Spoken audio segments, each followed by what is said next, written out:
Good morning.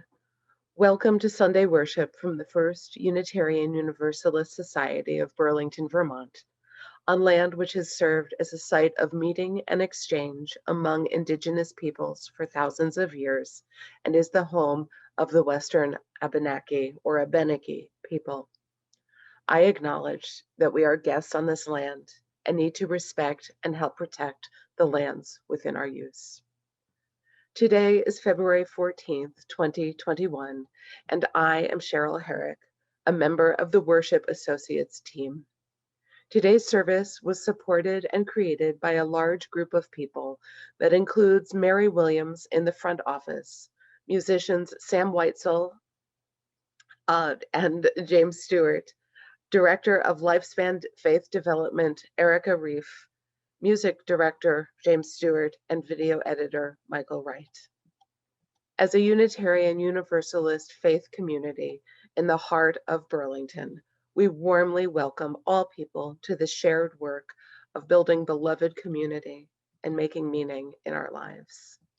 We want to offer a special welcome to those who may be visiting us for the first or second time, as well as those returning after many months of virtual attendance, these long months of the pandemic. Greetings too to those coming in from around the country and around the world to join in. Wherever you are, however newly you have joined us, please be welcome. It is good to gather together.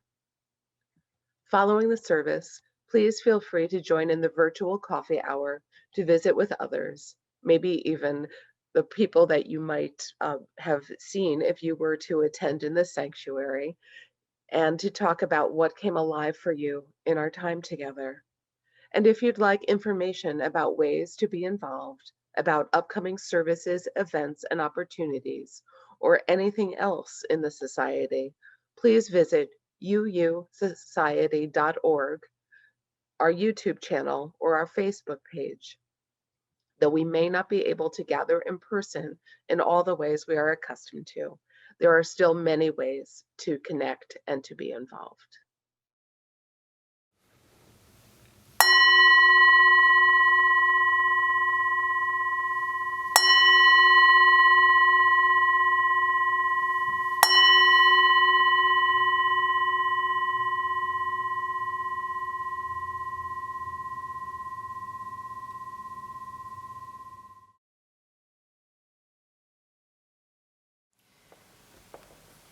We kindle this chalice flame to remind ourselves of the light of truth, the warmth of community, and the fire of commitment. The call to worship today is called Drawn Together, and it's by Jennifer Grayson. We come together every week bound not by a creed or a mutual desire to please one God or many gods. Yet we are drawn together by a belief that how we are in the world, who we are together, matters. We light a chalice, together in the knowledge that love, not fear, can change this world. Good morning. I'm about to share a story by Jacqueline Woodson. This is her, an award-winning author of not only picture books, but middle grade, young adult, and adult fiction and poetry that I strongly recommend to all of you. You may have heard the titles Brown Girl Dreaming or her most recent adult novel, Red at the Bone. This is the second time we've used one of her books as a reflection for all ages. Back in September, I read The Day You Begin. Today, I'm sharing a story called The Other Side. The Other Side by Jacqueline Woodson, illustrated by E.B. Lewis. That summer, the fence that stretched through our town seemed bigger.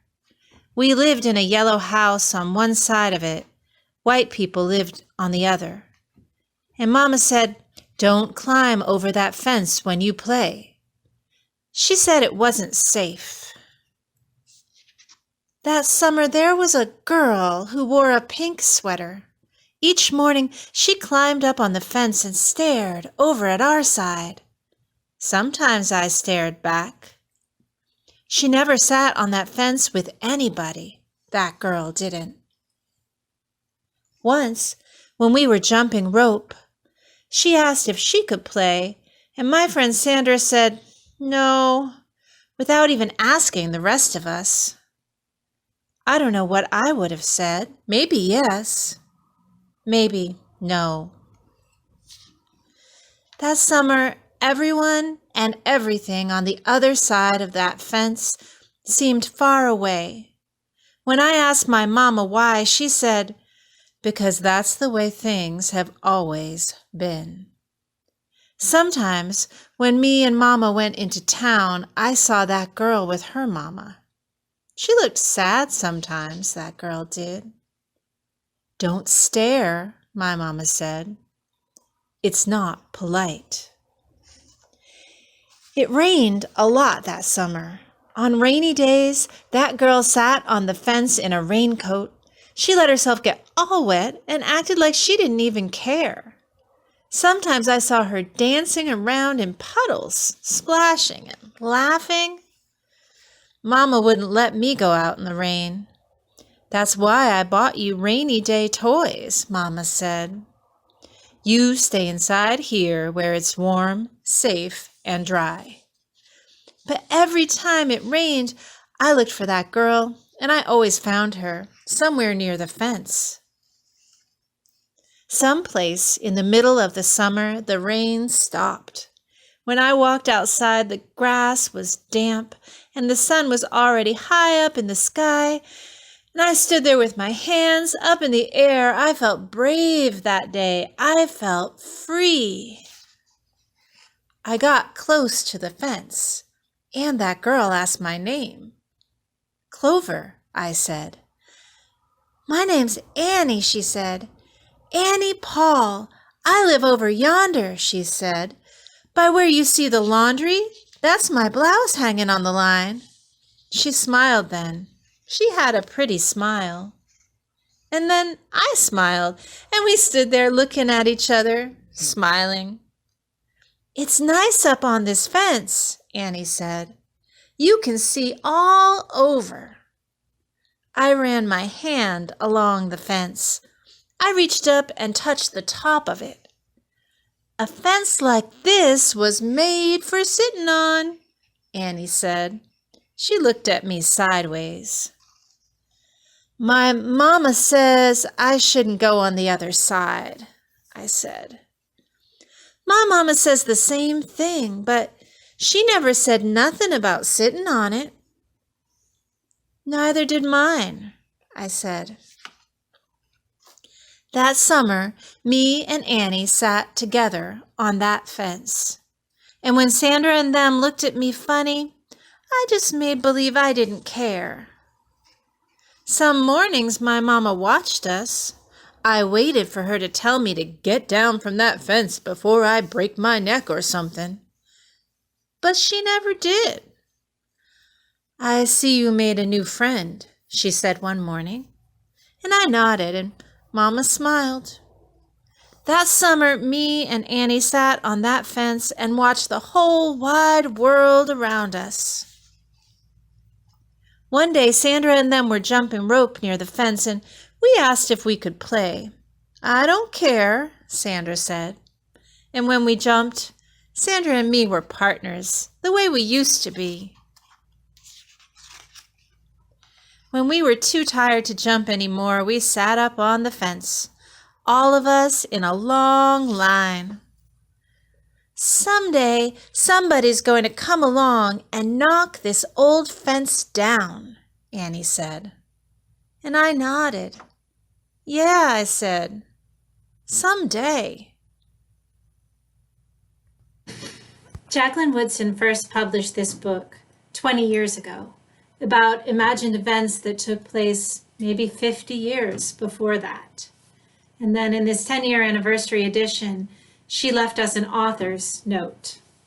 She writes about when she began to tell the story of Clover and Annie. "I knew two things. One, that I wanted this to be a story about the way in which young people change the world each day through their seemingly simple acts of resistance. And 2, that I wanted it to be a lyrical story that brought with the telling hope. I needed that hope. By the time I sat down and began to tell this story, I had traveled all over the country and to many places outside the country as well. As I began to really see the world, I realized that so much of it was still segregated, despite the work of Martin Luther King Jr. and the Civil Rights Movement. Always I would say, what about right here in this classroom?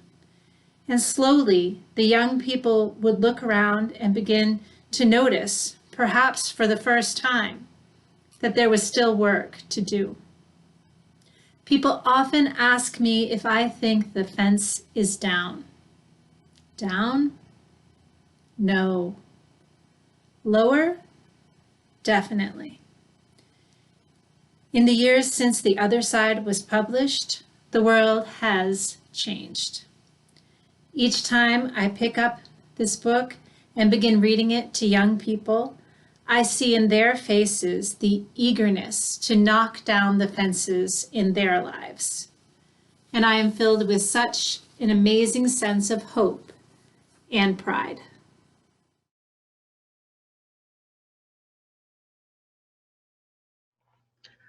Now, let us deepen together into a time of meditation.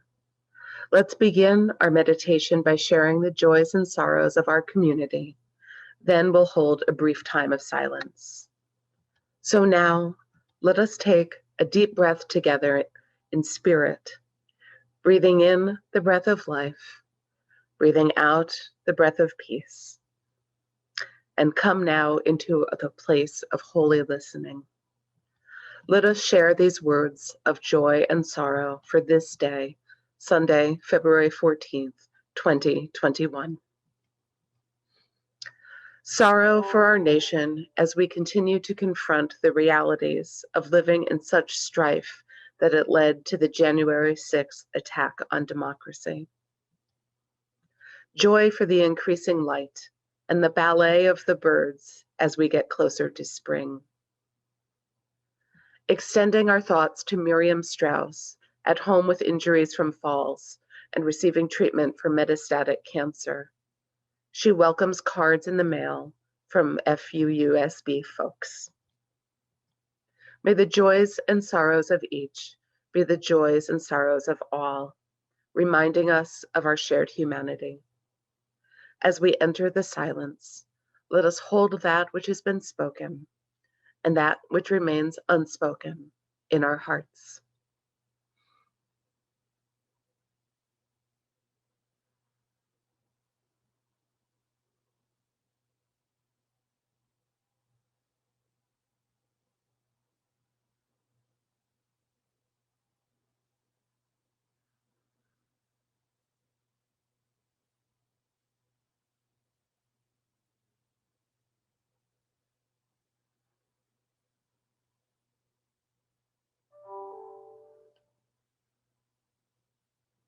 Amen, and blessed be.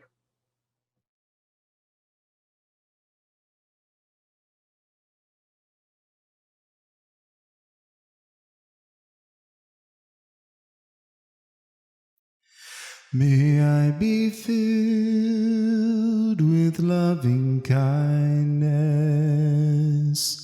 May I be well. May I be filled with loving kindness. May I be well. May I be peaceful and at ease. May I be whole. May I be filled with loving kindness. May I be well. May I be filled with loving kindness. May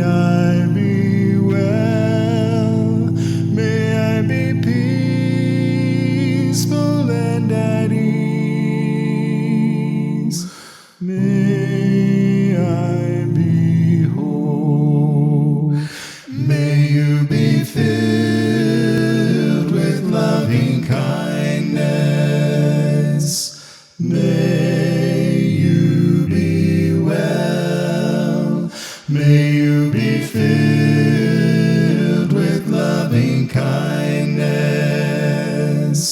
May you be well. May you be peaceful and at ease. May you be whole. May we be filled with loving kindness. May we be well. May we be filled with loving kindness. May we be well. May we be peaceful and at ease. May we be whole.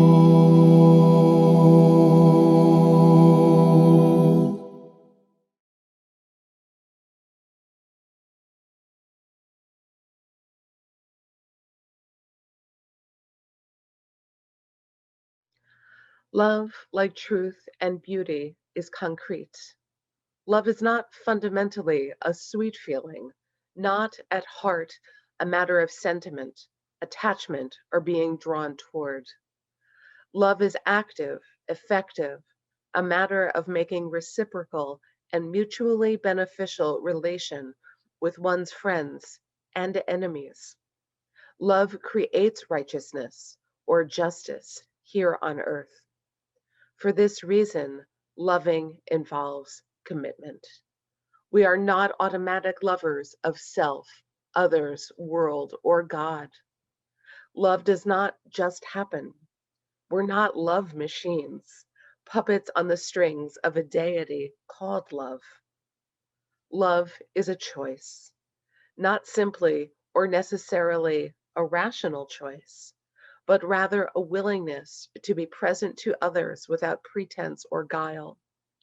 Love is a conversion to humanity, a willingness to participate with others in the healing of a broken world and broken lives. By Isabel Carter Hayward.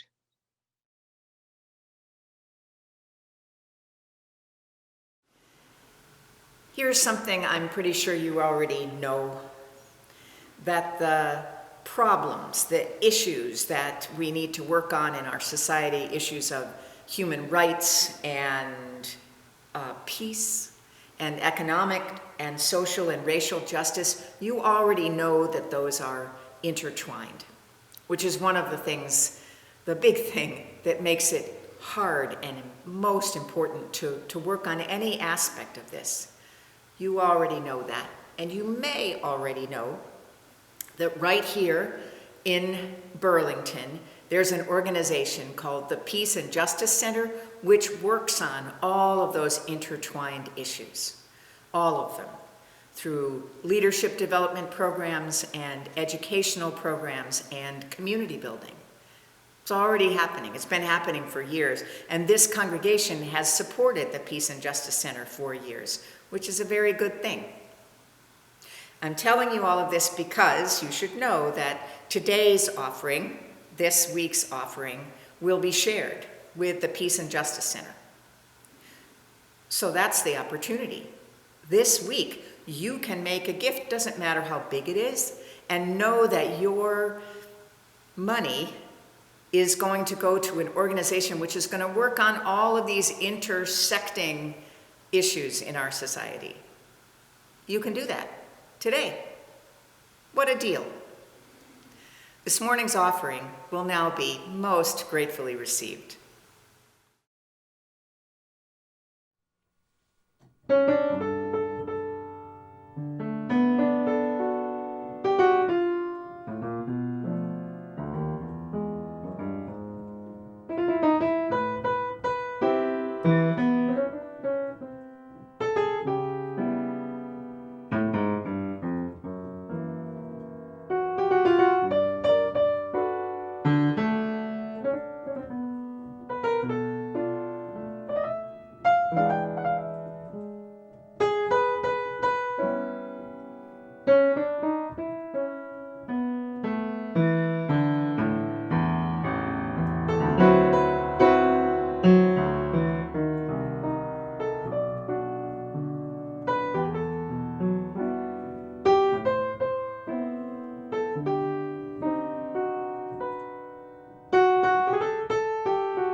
Please join me in these unison words of dedication.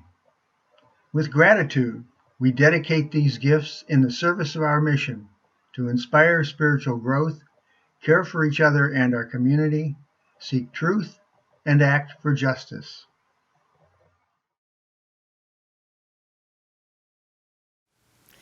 I was at least a decade into my ministry when a colleague one day asked me a question about love, which kind of stopped me in my tracks. My colleague and I were collaborating on a program. It might have been a shared service, maybe it was even Valentine's Day. We were meeting to talk about what each of us might say. She turned to me and said, "You've got this. You must have preached about love a dozen times." I hesitated for a minute, but "Of course," I said.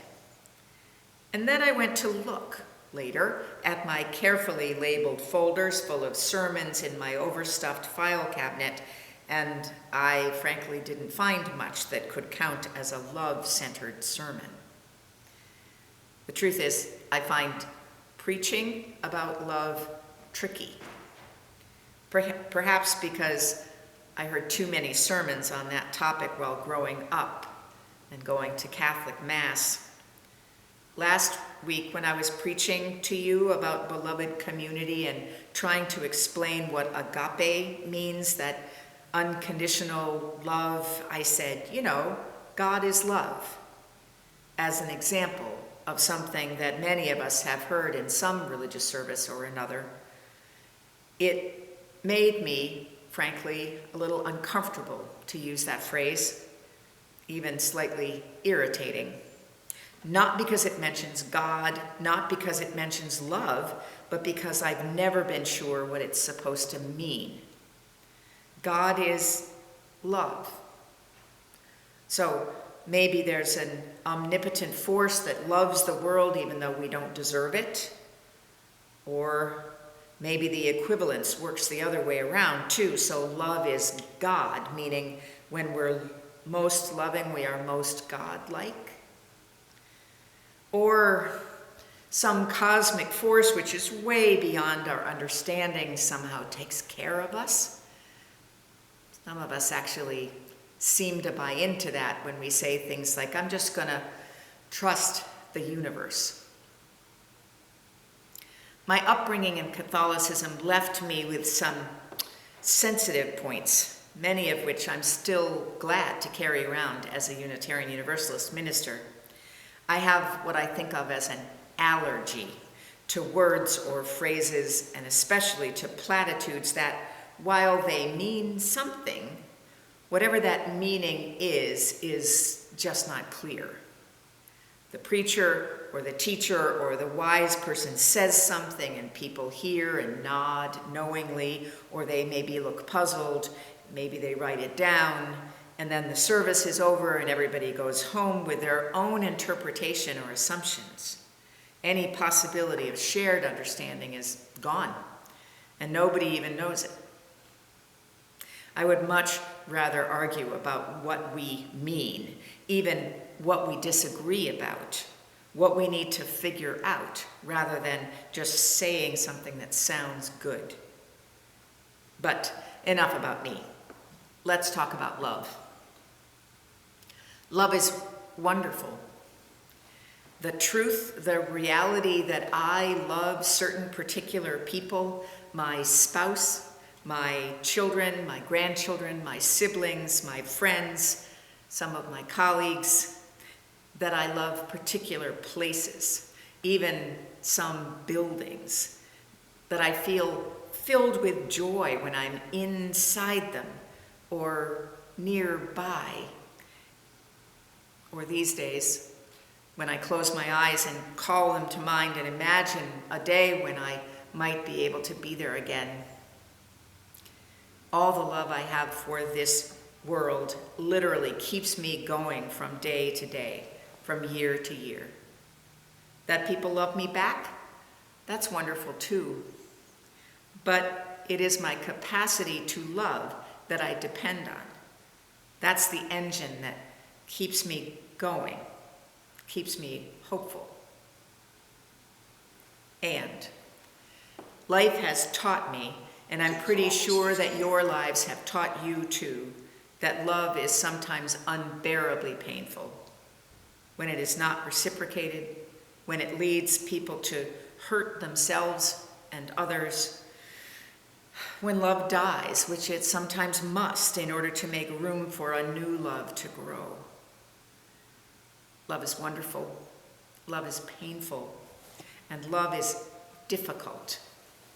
Just saying that brings up memories of middle of the night times getting up from already too little sleep to rock the baby or comfort the sick child or pay attention to disoriented, frightened, elderly parents. It is love in these moments that moves us, and it is difficult. It feels like we have limited capacity and we're just using it up.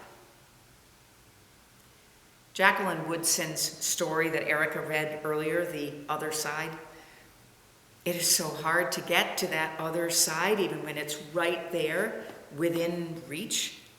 It is so clear that the two children who are separated by a fence that grown-ups built would be happier if they could just close the small distance between them. Erika introduced me to another book written by Jacqueline Woodson. This one's called Each Kindness. It's a book about a classroom of children and a group of friends who love each other, who do everything together.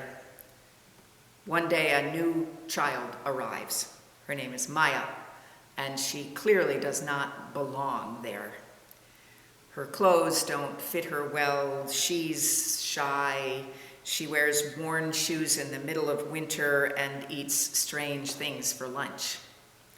She tries to connect. Maya does, and the friends, the group of friends who love each other, they always say, "No, not now." One day, Maya doesn't come to school, and their teacher takes some time to talk about kindness and how it spreads, even a small kindness, like the ripples from a small rock that is dropped into water. The narrator is one of the children who had always turned away from Maya. She thinks about this and hopes that Maya will come back. She wishes she could have one more chance to, this time, look at Maya, to smile at her, to invite her to play. She knows she can do that now, but it's too late. Maya never comes back. She moves away. The book ends with that hard truth. Sometimes we can wait too long. Love is wonderful. Love is painful. Love is difficult. Love is concrete. That was the message of the Carter Hayward piece that Cheryl read. Here's a little bit of it again. Like truth and beauty, love is concrete. Love does not just happen. Love is active, effective. It's about making reciprocal, mutually beneficial relation with one's friends and enemies. Love is a choice, she says, not simply or necessarily a rational choice, but rather a willingness to be present. Love is a conversion to humanity, a willingness to participate with others in the healing of a broken world and broken lives. Love creates righteousness or justice here on earth. When I read that, I thought of the quote that is attributed to Cornel West, who teaches philosophy at Union Theological Seminary and also taught at Princeton. People quote him as saying, "Justice is what love looks like in public." The full sentence, apparently, when he first said it, is, "Justice is what love looks like in public, just like tenderness is what love feels like in private." Love is wonderful and painful and difficult and concrete. All of this is true, and all of it is important enough to belong in our shared religious life. Everything we talk about, everything we try to do here at First UU, our worship, the music, the rituals that we do, the small groups we create, the learning that happens, the celebrating and welcoming the extraordinary variety of human beings in our different colors and cultures and backgrounds and faiths and genders and gifts. All of it comes from love. And all of it creates the condition in which love can grow. When we protest the damage that we do every minute to the environment, that comes from love for the earth. When we lament and struggle against the pain that people do to each other, the inequities embedded in the society that shapes us, when we dare to imagine that we can dismantle old structures of thought and power and expectation and build new ones, just ones, we do it out of love. We have to, because love is the strongest thing we've got. Many years ago, maybe about the time that I was having that conversation with my colleague about preaching about love, I went on retreat with a few dozen other minister colleagues. It was a silent retreat. We didn't talk for the better part of 3 days, which is strange and wonderful and hard and easy too, especially without any television or phones or computers or devices.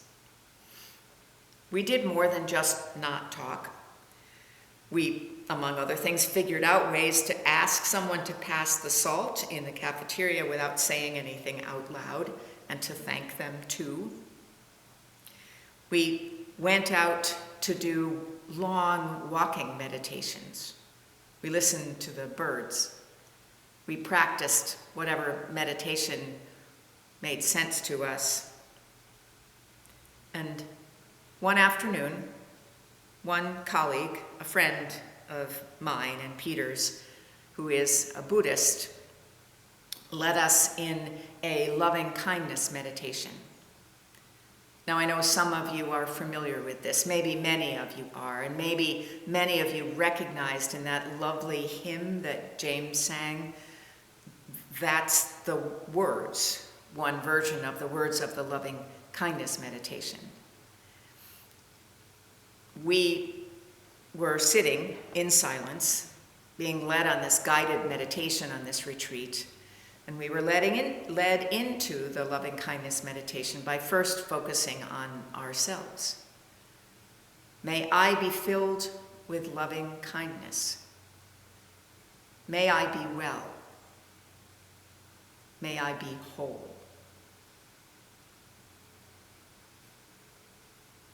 You do that a few times, and there you are in a different relationship to yourself. And then the next step is we were invited to think of a person that we love, a person that we know and care about and think good things about, and then to go through that same process with them. May you be filled with loving kindness. May you be well. May you be whole.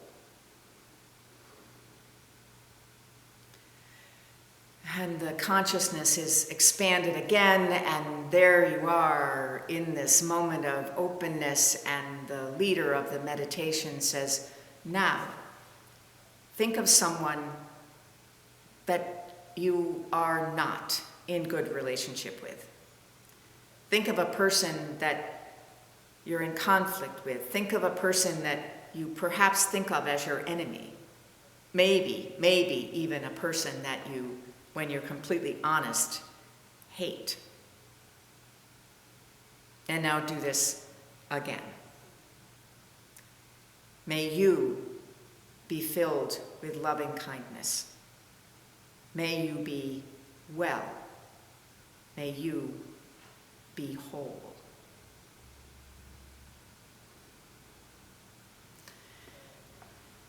If any of you have had that experience and been through that meditation, you already know how hard it is to describe what happens. The feeling that changes around you, as if the air is different. It's not a cognitive, cerebral experience at all. It is much more of a whole body experience where all of a sudden, it felt to me like something went thud. And maybe that thud was the falling down of walls that I had built. I'm not really sure. But in that moment,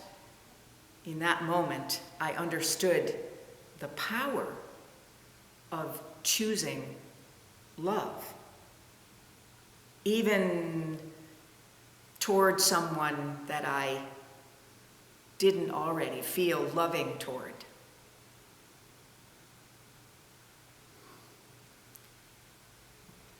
Love is wonderful. Love is painful. Love is difficult and concrete and transformative. That gift of the transformational power of love, it's not just available to us when we're on retreat. It is available all the time, though not always easy to access. But we can do it. And the one thing we must not do is fail to use that gift. So may it be. So may it blessed be.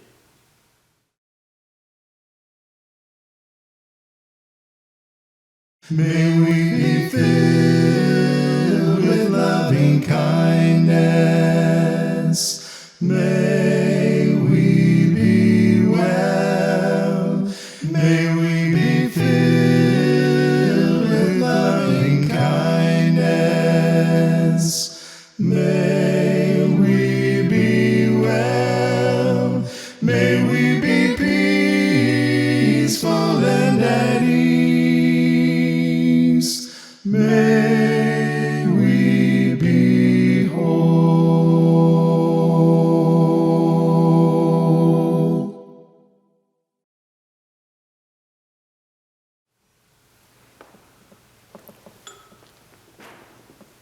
We extinguish this chalice flame, but not the light of truth, the warmth of community, or the fire of commitment.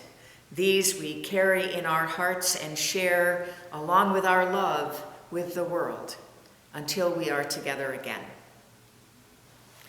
The benediction is by Hope Johnson. She called it One Love. We are one, a diverse group of proudly kindred spirits here not by coincidence, but because we choose to journey together, learning to love our neighbors, learning to love ourselves, apologizing and forgiving with humility, being forgiven through grace, creating the beloved community together. We are one.